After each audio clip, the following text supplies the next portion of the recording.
Good evening and welcome to another edition of the Sunday Bunch on SAFC Fan TV.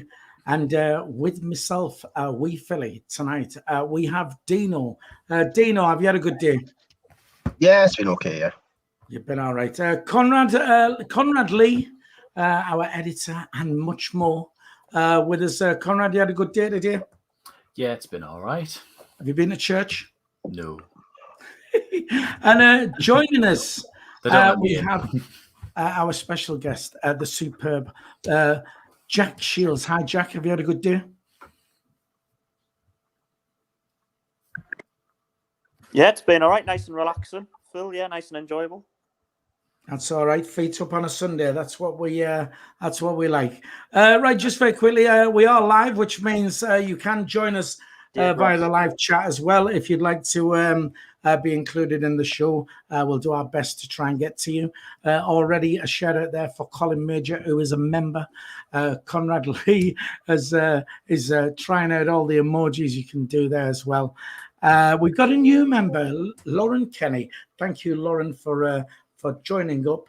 If you do want to become a member of SAFC Fan TV, you can do so by hitting the join button. It's just $1.99, and that will help us grow the channel, create better content. We are aware that there's certain problems of people wanting to join and not seeing the join button on the homepage. If that does happen, there is in the description of this stream below, there is a little link there. You can click on that and you can join that way. Also, we're going to give a shout out to Thane. He says evening all. Robert Foster on there as well. Kieran Gill, David Walker, Donny Mackham, everybody there in the chat so far. Right, so we're here to discuss all things Sunderland and what's been happening. We've got pre-season out of the way now, and it's all systems go, ready for Saturday when we play Wigan. We did play Hull City on Friday night, 2-1 home win. Jack, you actually you went to the game. Your thoughts on it? Did it look a comfortable win, or how did you see it? I thought we played pretty well overall. Philly, I thought we played well in the first half in particular. There was an energy to the play. There was a real pressing style that seems to be developing under Lee Johnson. And I thought we were the better team in the first half. We went in 1-0 in front, and I thought it was deserved. We were the team that were on the front foot and creating chances and playing at a good intensity, considering it was a pre-season game. I thought I was very, very happy with the level of intensity from the play. Second half, Hull came out and got back on level terms, deservedly so. They had us on the ropes for the last 15, 20 minutes. But then we kind of weathered the storm and we finished the stronger. I thought we looked fit. We looked the fitter team. And, we got the win. Did we deserve it? Possibly a little bit fortunate. But any win is a good win. And obviously against a team that's now a championship team as well. Let's not forget, I know Hull were in our league last year, but they're now a championship team. I thought we equipped ourselves very well and I was very impressed. It's pretty much how we saw it. We did a live stream on here, and you did a live stream. You did a live stream. Well, I was deserted when all years went missing. I was looking all over for years, nowhere to be seen. I had to step up to the plate. I've got to say, not as good as you lads doing it, but still, we struggled through. Anyway, with it, we saw it like that. It was. First half pretty good, and then sort of like Hull did sort of get a hold of the game and got their equaliser. But just very quickly on the chat, we've got to give a shout out to Emma Wilson, a member as well. Don't forget, if you do join, you get your little members badge, and you will get access to certain members only content coming your way. As well. Also, shout out to the car enthusiast who's just joined as a member. Thank you very much. All very much appreciated. Conrad, 2-1 win against Hull City. As Jack says, championship side as they are now. So that must give us some confidence going into Saturday, yeah? Yeah, I mean, you would take it into the next game there. I mean, I'm still gutted because me and I went with Mick Griffiths on the chat. We said 1-1, and bloody Will Grigg pops up for the first time in 3 years to rob us of our epic prediction right at the death there. I was actually like half listening to your commentary at the end while we were watching something, and you just went, "Oh, and they've scored! Oh, and it was Flanagan." And I went, "Oh," and then you went, "It's Grigg," and I just remember going, "What? I need to check what you've just said." No, it would be good for us. I mean, to beat Hot. I don't know if they've signed anybody of any note or if they've actually sort of bulked up their team from last season, but it's always good to beat someone from the league above. I mean, I said the other week we beat Hearts, who just went on to beat Celtic yesterday or earlier on today as well. So not a shabby team to sort of get past either. Right. Well, to be honest, I'd forgot about the predictions. I'm really pleased you brought those up because I see you did have 1-1. There was only one person predicted 2-1 to Sunderland. Was it you by any chance? That's a winning start.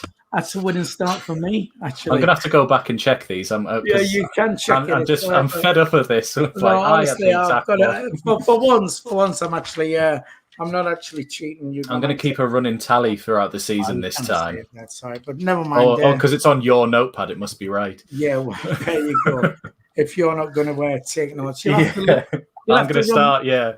You'll have to rewind the stream and go and have a look at it. Just very quickly on the chat, Marion Trowell says, hello, everyone. Always good to listen to you.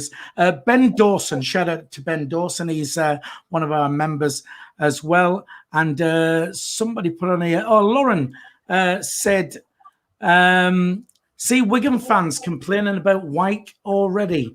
We're just gonna get rid of Jack there, and we're gonna get him up on that one there because I think he maybe froze. There you go. You back with us, Jack? He might be in Michael Bowers' house. You don't know. I was just about to say that as well. Yes, so anyone with bad internet lives with Michael Bowers. They can't have their own house with bad internet. They have to live with Michael Bowers. They've got to. It's renowned. Dino, did you get to see the game or? Oh, you just I see most of it. I mean, it's a friend. I know it was against Championship, but nevertheless, it's still a friendly. It's not played at 100% tempo. I don't think you're still trying new things out. Things that impressed me, I think the centre midfield looks strong. I mean, Corey Evans and Luke O'Nien in there looks good. Luke O'Nien started the first goal. He got a tackle in, and we broke forward with Embleton. Beautiful tackle. It was, wasn't it? Broke forward with Embleton, who plays a beautiful ball to Ross Stewart, and that's what I like about Ross Stewart. He offers you something different to what White used to. He pulled off his defender. Lovely first touch. Pulled off the defender. Pulled off the defender and slotted in the bottom right corner. Surely a bookable offence in the middle of a field. Yeah, absolutely. It was a really good goal, and I feel like Ross Stewart will be the man this season. I think he's a total much better footballer than Charlie Wyke, and I think if you give him the service, I think he will score. The centre mid's impressed us. I mean, Dan Neil at left back looked really, really good, even though he's not a left back, and even Winchester looked good on the right. And don't forget, this isn't even our full-strength team either. We had the likes of Wilden in there. The only problem I had, I know Patterson's a young lad, I don't want to give him much stick. He was very rash at coming out his box a lot. And there was a couple of times where he was caught in no man's land and they didn't capitalise on it. But I think that's just with experience. But other than that, Patterson done okay. He had a couple of shots at him, straight at him. He dealt with them well. But I think his decision-making off the ball's a little bit erratic. That's where I'd rather have Lee Burge in. But other than that, it was a good result, good little friendly, and it says before the Wigan game on Saturday. Yeah, I've got to agree with Rod Stewart. I thought he was very impressive. He did not only did he take his goal really well. I thought he did a lot of work, sort of like up front as well. You know, picking the ball. The thing what's different with him, if you're passing ball to feet, where White used to do that, White used to panic. He didn't know what to do. Ross Stewart's got a little bit of I know he's not quick, but he's got a burst of pace about him. He will try and cut inside, and he will try and have a shot outside the box. I mean, he's just totally different to what we've seen in the last 3 years, and I really think he'll have a really, really good season this season. If you keep him fit and you feed him, I really think he'll be up there with the goals. Right. I've got to agree with you, Dino, and I agree with you also with Birch. A lot of people were saying that Patterson should be starting, but I think for me, definitely Birch in goal. Just very quickly on the chat as well, in the absence of Michael Bowers, our Stato, Thane, our friend, loves to jump in with the stats, and apparently Daniel Jefferson, who we are going to get on to, is the youngest player to score on his Premier League debut against Everton. So a little fact for you there. So the match on Friday night, Stephen Hensel, friend of the show, got in touch with us and asked us if we would bring this up. There was apparently there was a lot of supporters, as many as he said as many as 2,000 fans didn't get in time to see kickoff. A bit of a debacle. Jack was actually at the game and was one of those who was affected by that. So now that he's finished showing us around his house, Jack, do you want to comment on? I think he might have frozen, on you not getting in on Friday night to see the kickoff. I don't think you're going to get an answer. I don't think we are. I don't think he's impressed. I mean, look at that face. He's still annoyed now. Look at his face. Yeah. So, right. Okay. Right. We'll try and get Jack back then. It's not the first time it's happened though. Like I remember, I can't remember which season it was, but we had Norwich, one of the first games of the season. They beat us 3-0. Was that not the first game of the season when the first scanners, the card scanners? Yeah, that's it. The first scanner, and it just wasn't having any of it, was it? It wasn't letting anybody in, or it would let some people in, but it would tend to let the kid cards in because we have a friend with us whose his nephew went straight through, but all the adult ones were rejected, and it was like, well, hang on, he's in there on his own now. While Jack's here, ask him. I'm going to ask Jack now. Just very quickly though, on the chat there, Emma says it'll be the same on Saturday. Always is. But we'll come on to that. Jack was saying you was one of the ones who didn't make kickoff because of the carry on down there. Do you want to throw some light on what was happening?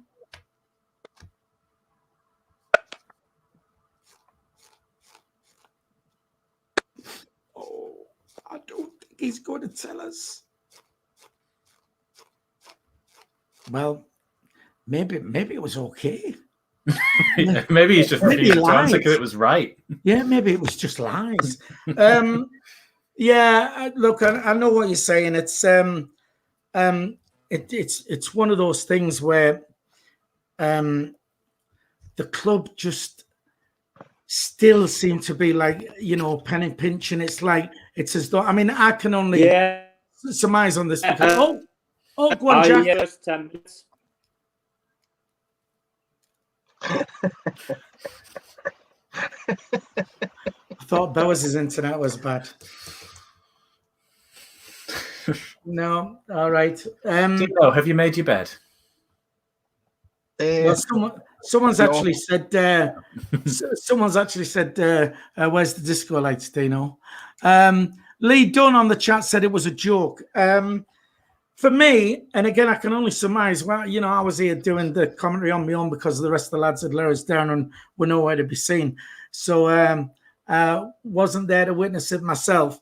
But it seems as though, whether it was a lack of stewards or what. We can't say turnstile operators because they're all, it's all electronic now anyway. But did they not have enough turnstiles open? Do you think that was it or whatever, Conrad? Jason Ashman's just put in the chat, there were still people coming in 25 minutes into the game. Right. Let's see if Jack's on. Jack, are you? Can you hear us all right now? Yeah, sorry, lads. My connection's going terrible today. I don't know what's wrong with it. Bowers House. Can you hear me okay? Yeah, we can hear you now. So you was caught up in the problems at the stadium trying to get in. Do you want to throw some light on it? Yeah, it just seemed like they hadn't expected like the late rush. I don't know how long we've had the stadium like 24 years, and I don't know how long those stewards have been working, but they realised that the majority of fans are going to come in the last 15 minutes. So I don't think they'd expected the amount of people coming later on, kind of 7:45, 10 to 7. And what happened was you ended up with everyone coming at the same time, and there was only literally about 5 or 6 turnstiles open. And of the ones that were open, not both sides weren't open on the turnstile. You have 2 sides to every turnstile. Yeah, or should we say a block of 2 together. There was only like half of them open, basically. So you had like loads and hundreds of fans turning up with the last 10, 15 minutes and then not being able to get in. So I got in about 10 past, quarter past, but there was still quite a few behind me. And I saw some people coming in like after 35, 40 minutes. So just seemed like they hadn't organised it very well. And they did open a few more turnstiles as it got close to 7 o'clock, but was still quite a few waiting outside well after kick-off had started. So, yeah, not the best of organisation from Sunderland, but, yeah, it's not the first time I've said that either. Well, people have said, if this is happening on Friday with that amount of supporters, then come Saturday when they're expecting 31,000 or something like that, then you'd like to think that they're at least going to be prepared for that. I mean, it's not like we've never had, we used to regularly get 40,000 plus in there, so it's not like they're not used to it. But again, it's a little bit like we mentioned on Thursday about the club shop not being open, the ticket office not being open, the season cards not coming out. And though we see on social media the season cards have arrived, I mean, how long does it take you to get these cards made up and printed? I mean, it doesn't take long, and they should have them in stock. And then we get this problem with the getting fans into the ground on Friday. Are we showing a small club mentality? We're down in League One. Are we starting to behave like that, Conrad? Do you think that's how we're starting to look? I kind of feel like we've always had a problem with tickets at the start of the season. Like I said before, there was the Norwich game when we first went to the contactless ones on there as well. It just feels like they sort of go, right, if we switch it off for the summer and then we just won't check it again when we come back, it'll be fine. It worked last time, it'll be all right. And they turn it back on the day, and when it doesn't work, they just go, well, doesn't matter. Like there was the Charlton game, the first one in League One. There was loads of trouble getting in on that game as well. I think I didn't get in until about 4 minutes into the match, and it was like, oh, you have to go around the far side now. They're the ones that are working, and then walk all the way back around to you. I can't walk. I'm a lazy bastard. What are you making me do that for? It always just seems like it's a bit of a. Oh, they've turned it on 5 minutes before they were letting people in and gone, oh God, it's not working. What do we do? Instead of testing it out beforehand. Right, fair enough. Tony Lee on the chat, friend of the show, says clubs and administration's easy for you to say regarding tickets has always been a joke. Yeah, I mean, I don't know. Jack, are we showing a small club mentality? The way these are silly little things for me. Not opening the club shop. These season cards arriving, the week before they're due to go out. Do you think that's we're starting to act like a small club?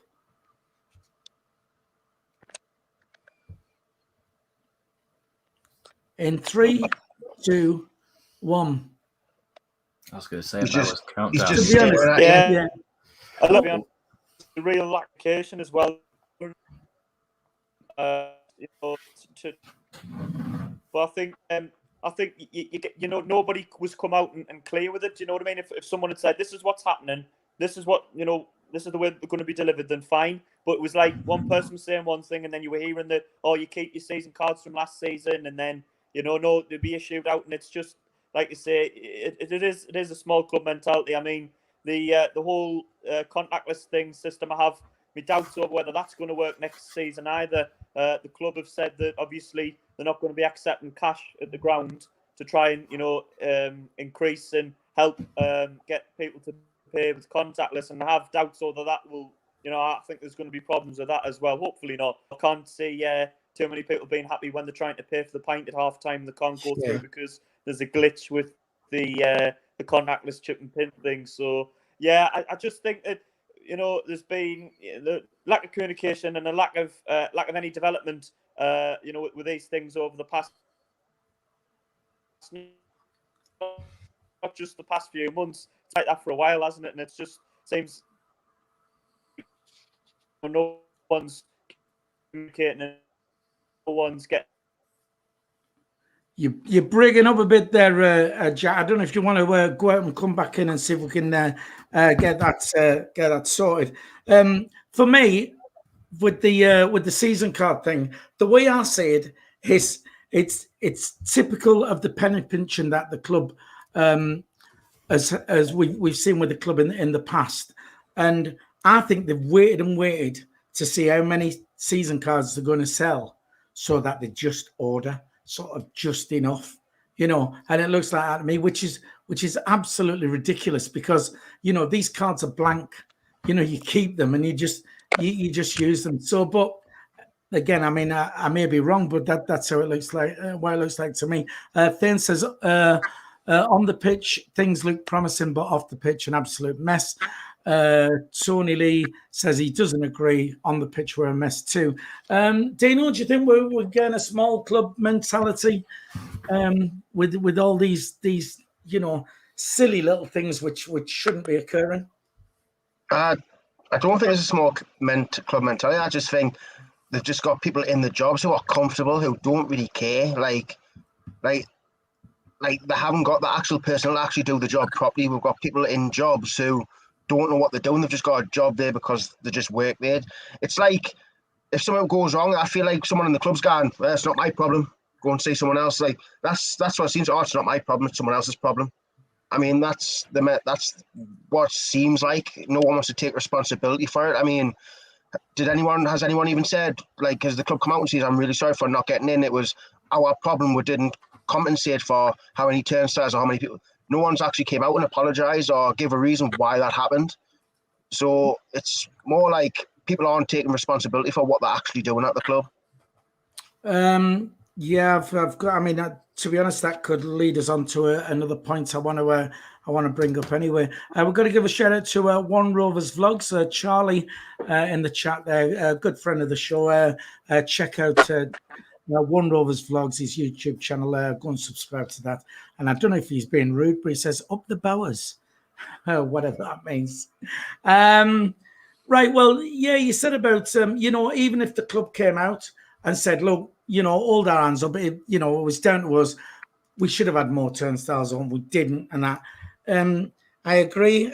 It's like the thing with the transfer situation. We spent no money or anything like that. And I saw on social media somewhere the week gone by that Christian Speakman, who's sort of in charge of all the transfer activity, really. Has never yet, all the time he's been at the club, he's never yet given an interview to the independent journalists, the independent press. All we've ever seen is he's done an interview on the club's website. Now, if he was to come out and be interviewed by these people would ask the questions what we want to know, and it's as though he's hiding because he doesn't want to have to answer these awkward questions. Have you got any views on that, Conrad? Him not sort of putting it out there, accepting, the difficult questions, if you like. It's a weird one, isn't it? Because Donald put himself out there to be shot at, and that eventually sort of all fell apart when he was out and about too much with people. And then we had Short who didn't say anything, wasn't even over here half the time, didn't seem to care. So I don't know. they're doing something wrong, obviously, but I just feel if they come out and even if they say all the right things, there'll still be a minority that'll just pick apart what they say and sort of twist it to mean something else. So it's probably better off just sort of saying like, nah, I'm just not doing anything. I'm just going to crack on doing what I'm doing. Yeah, I sort of see what you're saying about the Stuart Donald thing. I think it's slightly different because Stuart Donald bared everything. You know, look, here we are. This is what we are. Nothing to hide. Blah blah blah. And blah. he had a photo with Dean. Yes, Dino. I've got his number. Ask him what's going on. Whereas, like, you know, Speakman's just not even faced the press. You know. Really, Dino, your thoughts on that? Do you think he should be coming out and answering those difficult questions? I mean, I've always said I don't like who we're talking about here, Christian Speakman. Yeah. Wasn't I one of the ones who I say it's just another job for nothing? It's just like I don't know why we need a director of football or whatever his job is. There's just people who got jobs for jobs these days. It's jobs for the lads. You know, I mean. I don't understand why half these people have got jobs. You've got director of football, then they have a director of football, then they get someone else and they say it's football of director or something. They're just making jobs up for people. And I mean, interviews don't do anything. They tell you something. Like you say, we've had this with Donald. You give it the big one, we're going to do this, we're going to do that, and done nothing. I want to see action. I don't want to see words. I'm sick of words. All we've heard for the last 3 years is words this, words that. We're going to get out this league. We're going to sign loads of players, and nothing ever happens. I'm sick of hearing it. I want to see some action. And I mean, what is he actually doing behind the scenes? I mean, no one knows. I just don't know anymore. I'm sick of talking about it, to be fair. I just want the season here. Right, fair enough. But it is a funny one because we can complain when we don't hear anything from the club. Like you said, you know, was there not an apology come out from the club for saying, you know, we didn't have enough turnstiles open on Friday?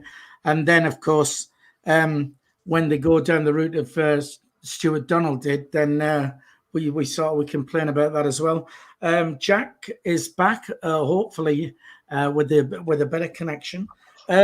Christian Speakman not given an interview to the independent press as yet. Do you think he should be doing that? Oh, we can't hear you.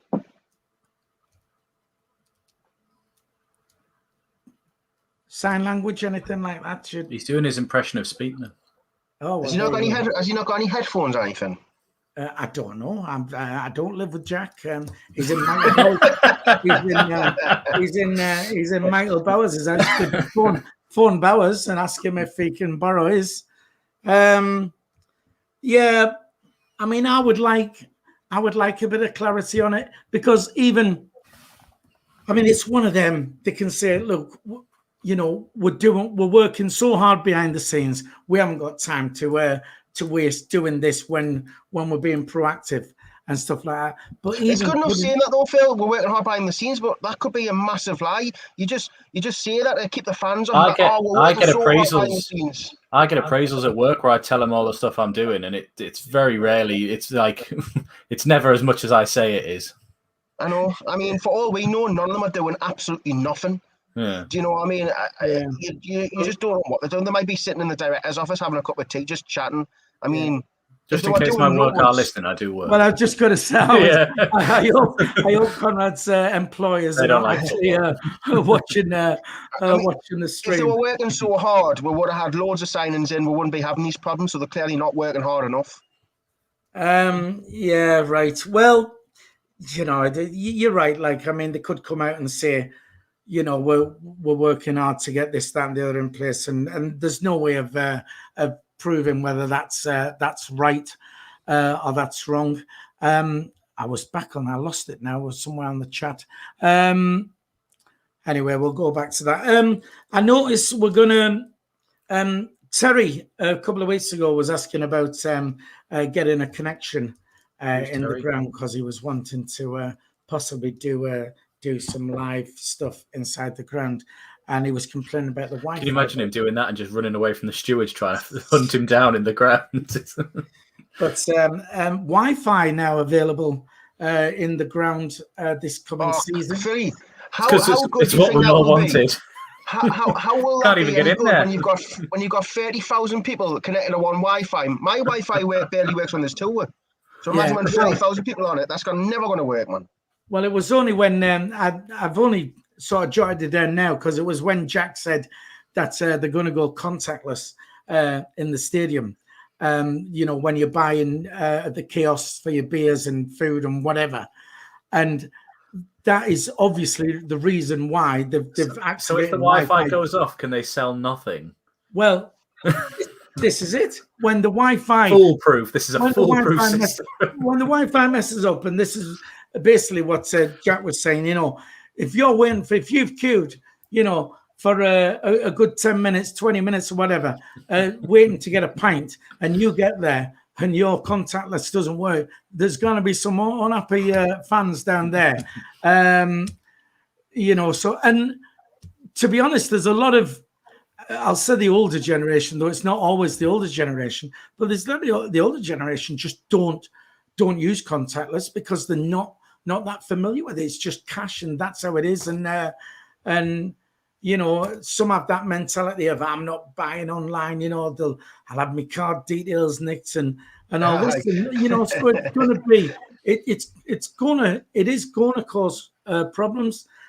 Jack, can you speak to us? Can we hear you now? Can you hear me? Oh, hey! Jack was just we was asking you about Christian Speakman, about him avoiding the press. Do you think he should be getting out there and answering those awkward questions, or do you think he's right to just keep it all as it is?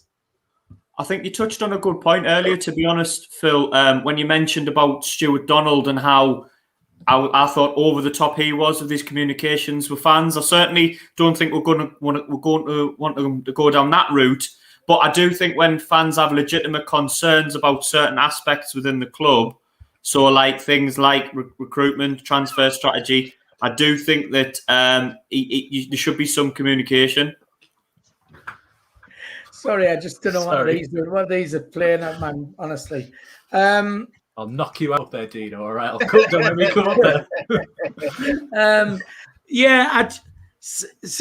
I'd like to hear what's going on. I mean, to be honest, I know, like we said, Stuart Donald bared all, and initially, I saw it as a breath of fresh air.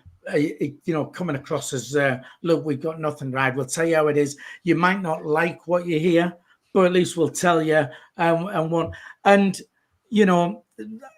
my hands up. I was the one I bought it, and I was thinking, this is a breath of fresh air.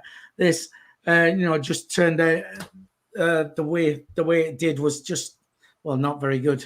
Anyway, Barry Shepherd, we've got to give a shout out to him. He's a member, so we will give a shout out to the members if you joined. If you do want to join as a member, there is the join button on our homepage. If you can't see it on there, then there is a link in the description of this live stream where you can just click on that and join.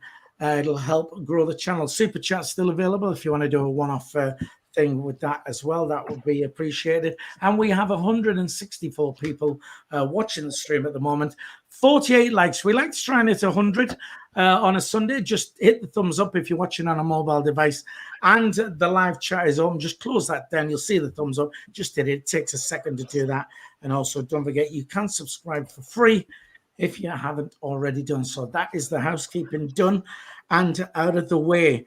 Right then, lads, let me ask you. Dino, Will Grigg, is he the answer? No. Depends what the question is. Is that just a question? Is he the answer? Well, we're screaming out saying, look, Charlie Wake's gone. There's a week left before kickoff. We haven't brought in a striker, as such, So is Will Grigg the answer? Nah, I mean, for a player of his quality, where he's been proven apparently all these years he's been in League One and he's been here, this is his third year, and he still hasn't even hit 10 goals yet. I mean, I know that was the same with Charlie White, but Charlie White was a little bit less proven than Will Grigg. Will Grigg's done it at international level, and he's just heart's not in it, man. You can tell. I mean, he scored the goal. You'd think he'd be buzzing. He didn't even look happy. He didn't even look happy with himself. Everyone else was happy. And he looked. If anything, he looked fuming that he scored. He sort of fell into it more than he scored. Right? he looked more angry that he scored. I mean, he's just heart's not there, man. It really isn't. I guarantee he can't stand the place. But when you got a contract and no one wants to buy you, what you going to do? I mean, I honestly think he hates the place. He's just got to bear with it until either someone buys him or his contract's up. I really don't think he's heart's in it. Well, for me, and you'll know, I mean, I still. You've already got a bet on, haven't you, Phil? You've already got that bet on. 20-1. No, listen. 20-1, Philly. What are you putting on? I'm in a minority, and Will Grigg has got the caliber. He's got a better caliber than what Charlie White has, and. Charlie White, went 3 seasons and did absolutely bot all. And then there you go, he bangs them in. I would just love to see it happen for Will Grigg and getting that goal as he did on Friday. If he can get, 2 or 3 goals, who's to say he won't kick on? I know it's not a popular opinion, but that's fine. I'd like to see. Did you see Jeff Holcroft's comment? Well, just very quickly, I want to. Tony Lee says, "When's Baby Jack back, or is he still at Butlins with his mum and dad?" Obviously, we mentioned this on Thursday, Tony. So obviously, I know you're a fan of the show, but not that much of a fan that you don't tune in on a Thursday. Tony's always a friend of mine. He's all right. He'll take it well. Young Jack is. He's back at work now, and he has loads and loads of stuff going on. So he's working, and then he feels he can't devote the time he can to the channel. So he's sort of taking time. He'll always be part of the family. You'll see him on here as a guest every now and again. He'll pop up on interviews. But like I say, he's travelling the matches home and away. He's working. He writes for I Love Supreme, and he's got lots of other things going on. So. As we said Thursday, we thank Jack for all the work he's done. Superb asset to our channel, and he's always welcome here whenever he can get on. So that's the situation with young Jack. Jack, this is Jack Shields run about now. Will Grigg, is he the answer? I don't think so. No. To me, he looks like a striker that's just his confidence is absolutely shot to pieces. And I always think if you've got a striker going on the pitch and he doesn't really truly believe that he's going to get the goals, then that's always the first thing, isn't it? If you believe when you're going on the pitch you're going to get a goal, it's you've got a bit of a start. Whereas with Will Grigg, it looks like he's hopeful. The things that he does on the pitch is more in hope than an expectation. He's always second guessing. He's running. The runs that he makes, he looks like he's on edge with that, and he looks like he's really just wants to go on the pitch and get straight back off again. Do you know what I mean? Without any fans getting on his back or anything like that. I'm not blaming the fans for him because I think we've been really, really patient as a fan base with him. And when you sign a player for what was it, 3 million rising to 4 million, it was a very large fee by League One standards, and he came with all the fanfare, didn't he, on that January window when Josh Madger went. And unfortunately, it just hasn't worked for him. And you get the feeling whereby, is it ever going to work for Will Grigg at Sunderland? I know you keeping the faith with him, Phil, and you're staying behind him. But I'm looking at him now and I'm thinking, is that a lad that's going to go and get you goal after goal after goal next season? And I'm sorry, but he's just not. And I know what you're saying if he gets on a run, but it feels like we've been saying that for 3 years or 2 years or 2.5 years, however long he's been here. You know what I mean? So if he gets 1 and gets 2, he might get on a bit of a run. And listen, Will Grigg is a backup option, no problem. Maybe get 15, 20 games out of him next season, but I certainly wouldn't be pinning your hopes on Will Grigg to get the goals that Charlie White got last season. All right, but you're saying, when you look at Will Grigg, can you see him being the one who'll get, goal after goal after goal? Can you not say the same thing about Charlie White, though?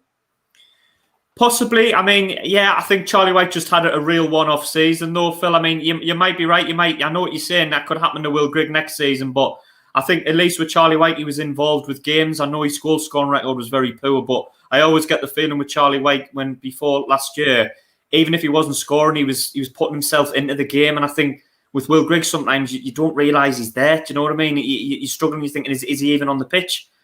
So I'd love him to prove me wrong, and I think all Sunderland fans would. If he goes and gets 20, 25 next season, then great, but I just can't see it. Right, fair enough. Not what I want to hear, but it's all about opinions. Right, just very quickly then, Jeff Holcroft, who is Spanner Man, of course, did say regarding Will Grigg, said, would you like going to work if everybody hated you? And my lovely wife has then commented saying, Phil does that every weekend, Jeff. There you go. Thanks, Jeff. So, Conrad, Will Grigg on fire? Is he the answer? No. No.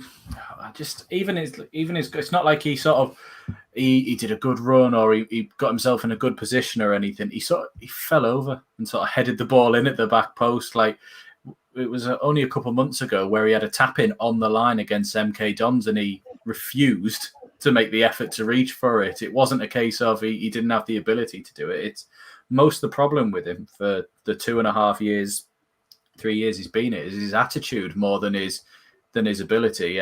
Although I think there was a collective groan in that Blackpool game when just after he'd signed, where he rounded the keeper and then just missed and just passed it into the side net or something. And I think everyone had this moment of like, oh God, what have we done? Like it just.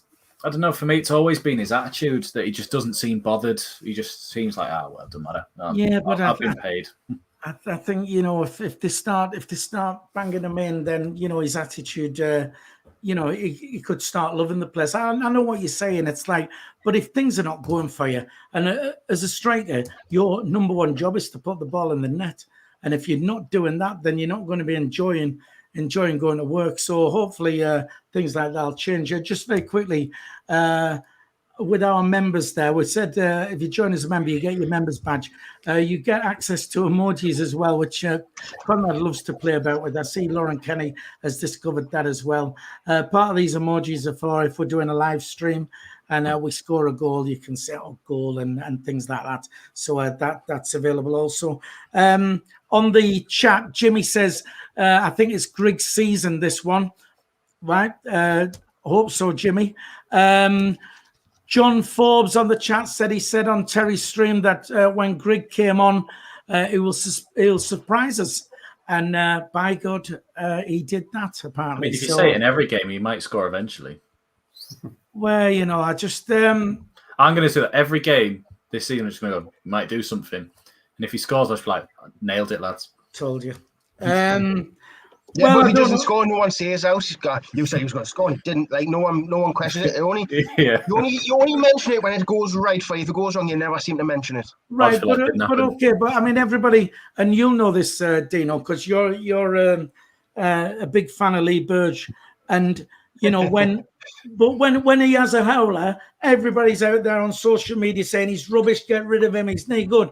But when he has a blinder and he's saving a penalty in this. Everybody goes quiet then. It's... It was very true, actually, on Burge. Everyone shut up when he did something good, and then when he did something wrong, everyone was there. Well, yeah. Can I just say something, though? After the whole game, would you be confident with Anthony Patterson? I know it was only one game, but that's all he can go off is the games he's played. Would you say he's a comfortable number one after the whole City game? I can't say I watched it. For me personally, and again, we mentioned this on the stream where I was on my own, where I got left because all the other lads went missing. Yeah. For me, it's Burge all day. I think Burge is our best keeper we've got. I think Patterson's not had that bad a pre-season, but Burge all day for me. Jack, your thoughts on that? Yeah, I think you're asking a lot for Anthony Patterson if you want him as number one. I think goalkeepers, you'd be best off breeding them in, maybe giving them, I don't know, the cup games, the Pizza Cup games and the League Cup and one or two other games like that and maybe the odd league game. But I think I'm not a huge Lee Burge fan. I get your point when he made the howler against Lincoln in the playoffs. One of the worst, things I've ever seen, and he got absolute, dog's abuse on Twitter. Yet when he saved the penalty in the return leg at the stadium, I don't think many people commented. So I do take that on board. And I think with goalkeepers, it's always a case of a good goalkeeper is one that, you don't really notice because he's solid and he does his job. Do you know what I mean?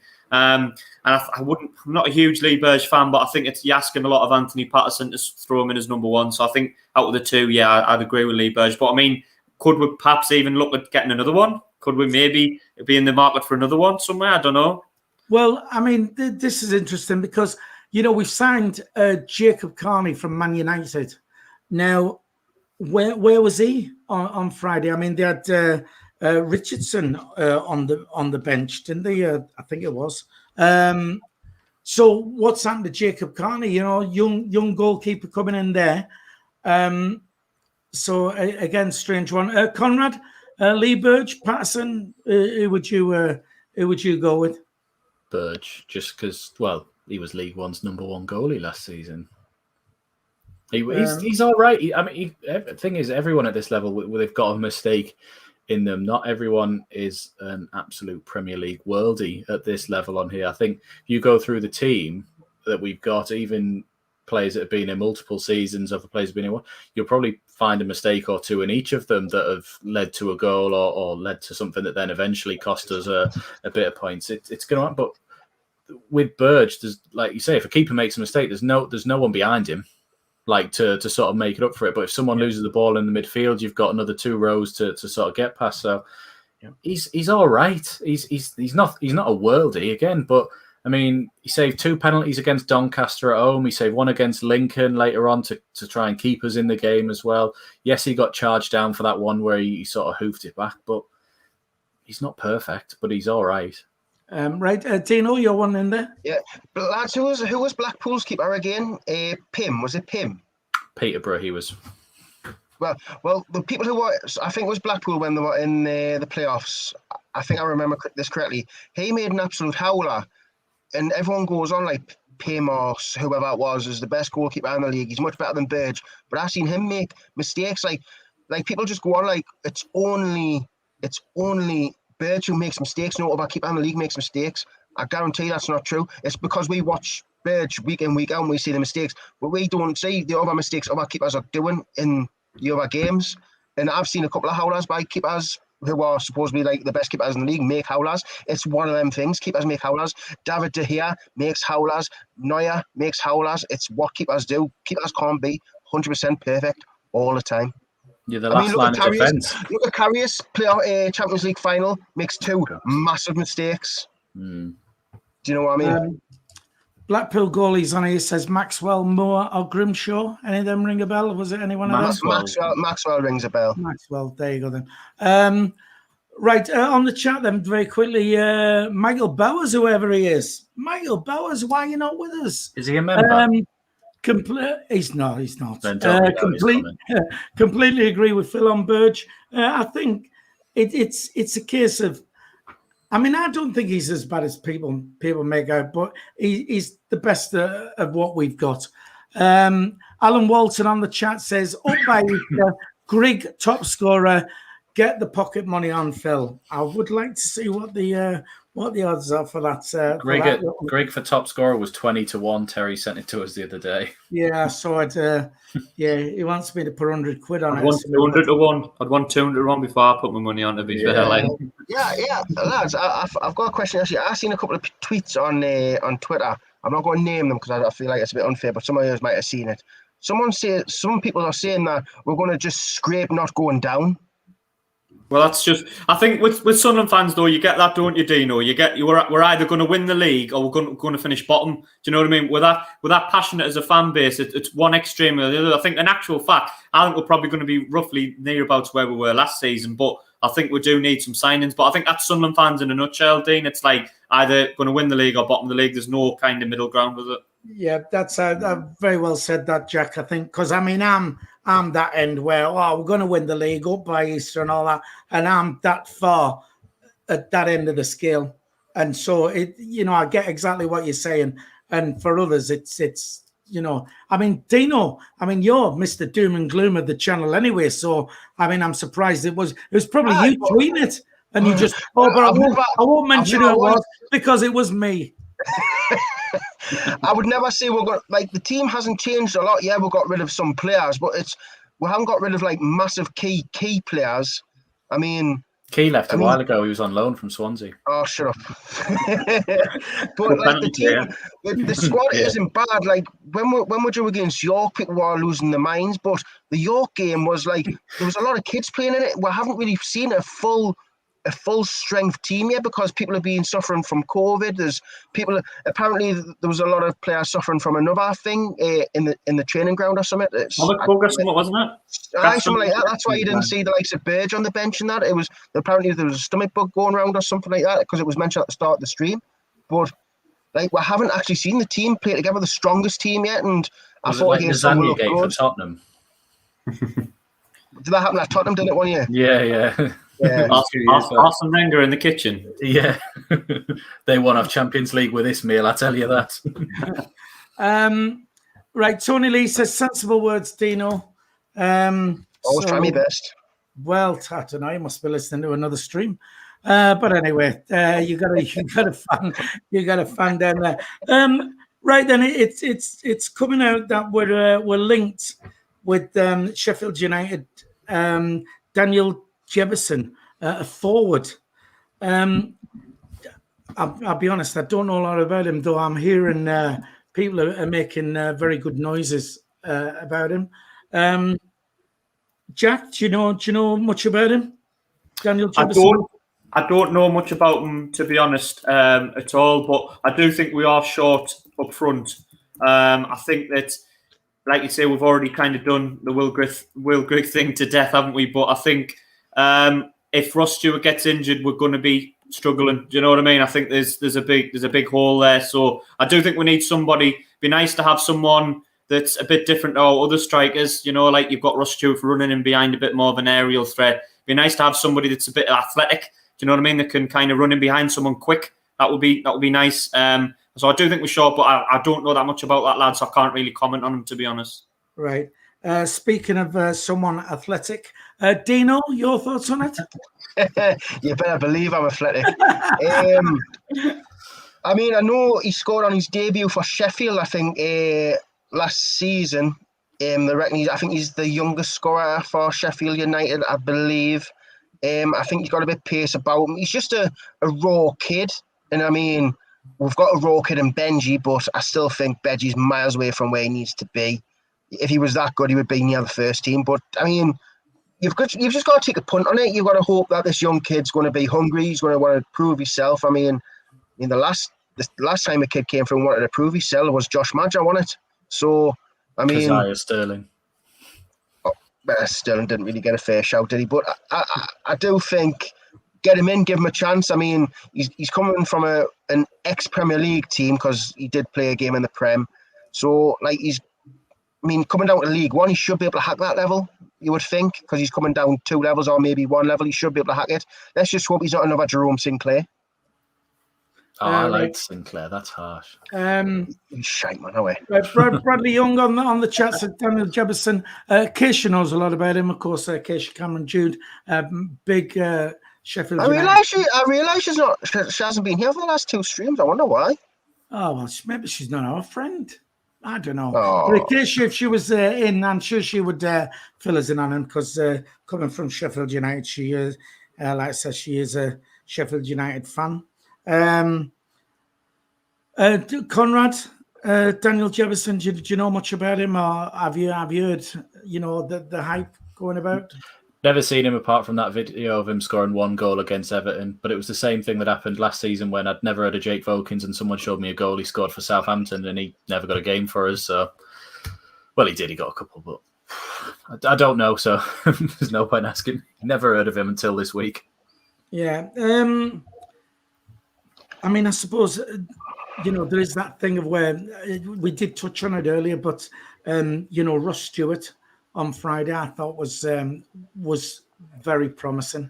It just, seemed to do more than any of our forwards have done over the last few seasons. He seemed to work hard, and it was just stepping away. That one ball from Embleton, he took 2 yards that way away from the defender. You wouldn't see Charlie White just creating a little bit of space for him. And he probably gave away a foul, Charlie White. He bumbled it at the defender and gave away a foul. Go on, Tino. Yeah, on the Jefferson thing, it can either go two ways. You can turn up and be a Jerome Sinclair, or you could turn up and beat Danny Welbeck when we're in the Prem. You just don't know what you're going to get. Danny Welbeck was amazing for 6 games. Exactly. I mean, he was scoring goals. He was great for when it kicked him on. I mean, this could be a good opportunity for Jefferson to get into that Sheffield United team, and he'll want to prove a point. And that's that was what happened with Danny Welbeck. He came to us to try and prove a point, to say I'm good enough for Man United, and he done really, really well. And I think Jefferson would want to do the same. And I think it's a risk worth taking, because you just don't know what you're going to get from him.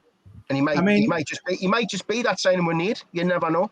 I mean, he took his goal. He still had the goalie to beat, you know what I mean? And he played away well. And the whole goal was a well-worked goal, from halfway. And then Embleton's ball through. And just, it was a breath of fresh air. I just quickly want to go to the chat here, because Jordan Stansfield says, we need fullbacks urgent, and then Sirius says fullback is priority. The fullback situation on Friday for me, with Winchester one and Dan Neil the other, I thought they looked, they looked all right there. It worked for me. Jack, you're shaking your head. No, I mean, I'm not a fan of this idea of sticking centre midfielders as fullbacks. I don't know. Sunderland seem to have done it for years over the past time, going back to like Craig Gardner and Kane Richardson, people like that. And I don't know another club that does it as much as we do. We get a centre mid and we go, do you fancy a game at fullback? And we'll put them there. I think people are talking about the Denver Hume situation. That's dragging on now, and that's getting not great. I don't know if he has signed or if he hasn't, but I think we need an answer one way or the other. And if he is going to sign, then I think he's our first choice left back. But I think we're definitely short in that area. That's the one area I think more than any other we need to be targeting, even if it's a loan deal for a left back and a right back, or get a couple of like you say, long-term loans for the season. But we need somebody, because you can't be going into the positions like that and not have a single first team player. And I know what you're saying, Phil. You like Winchester there and Dan Neil there, but I think you need specialist players there. I think you need somebody that is trained and knows the position well, because particularly in Nowley, you get a lot of balls into the box, don't you, from wide positions, and I think you need a specialist fullback to kind of temper that and stay tight in those areas. So I wouldn't be a fan of playing a fullback, a centre midfielder at fullback. Let's get Lawrence the Buck back. The thing is. I mean, I think Winchester's look, last couple of games, in that position, he's done all right. But you mentioned, I was going to bring Denver Hume up anyway. Should he sign or should he? Do we want him to sign? I mean, if he signs, he's injured, and if he's not going to sign, then we need to be getting somebody in a cover. Do you know fullback situation? I mean, the fullback situation's been diabolical since our first season, I think. Well, I mean, at one stage we had 3 left backs and 2 right backs, and now we've been literally working on 1 right back and not 1 left back and not even a right back. We've had Luke O'Neill there. It's been an absolute diabolical situation for the last 2 to 3 years. And I mean, if you sign him on, great, but you've got to keep him fit. And it seems like at 22 years old, how old he is, he's got bad injury problems. It's simple as that. He's good going forward, but he's not really very good defensively. His final ball is shocking. I do think you can get better options out there, but it's about going, Christian Speakman and all them lot getting themselves together and going out and getting these players who we need.